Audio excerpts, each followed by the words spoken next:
We have a rare opportunity to meet Mike Mongiello and his cymbal-making mentor, Francisco Domini from Brazil.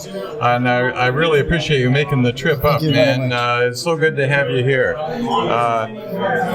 How long were you down there studying with I went in 2020 for about 10 days, and last November I was there for 3 weeks working in the factory. kidding. Yeah. No kidding. Absolutely beautiful country, wonderful people, and the foundry is amazing. Yeah. So. And what's unique about Domini's cymbals are using everything. A lot of the independent cymbal smiths are buying blanks, but I understand you're doing the whole process. Yes, it was a little tough because I want to control everything I'm doing.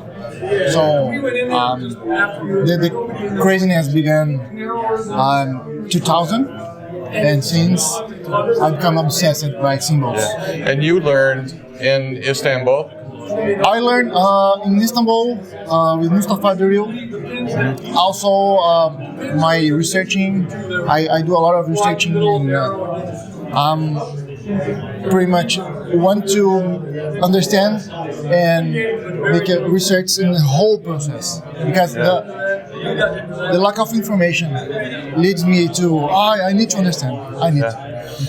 Did you even know about Domini when you were starting with like the stainless steel? So when I first started, it was around the time that Nicky Moon, another one of the great cymbalsmiths here, went to train with Francisco, and so I was aware of him through that. And when I was doing the stainless steel, he would comment sometimes on Instagram like, "Good work, that's very nice." Yeah. And then when I bought my first bronze blanks, he said, "Well, let me know if you need anything, if you want to know anything." I said, "Oh, I'm not going to bother him. He's a busy guy." So he asked again, and I asked some questions, and that quickly led to, "Well, why don't you come to the factory and learn?"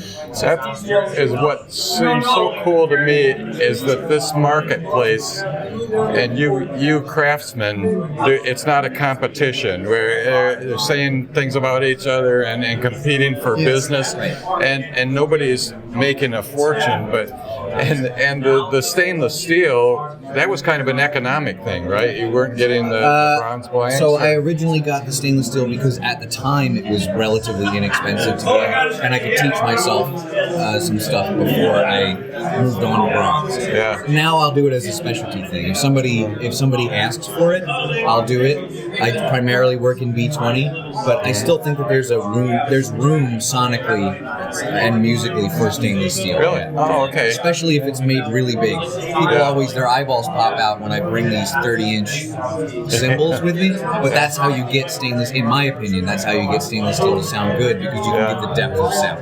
Yeah. You know, Rob, there's something that I always share on all the information I have. Yeah. And I see that we are not competitors, because more you learn, more you become unique. So we need to hear the drummers and make the right thing, because what matters is the sound. I don't care if the stainless steel B8, B20. If the sound is great, that's the matters. And that's what's really remarkable about the cymbal marketplace, and what I want to try to focus on in the Rebeat cymbal book is, for so many decades, I'm not picking on Zildjian, but the whole marketing narrative was the secret nature of the process, and it was closely guarded. And now it's out, and everybody's helping each other develop it further. Yeah. Well, thanks so much for coming, people. Really. Thank you, Rob, for having us. I really appreciate it. My pleasure. Thank you, guys. Thank you, guys.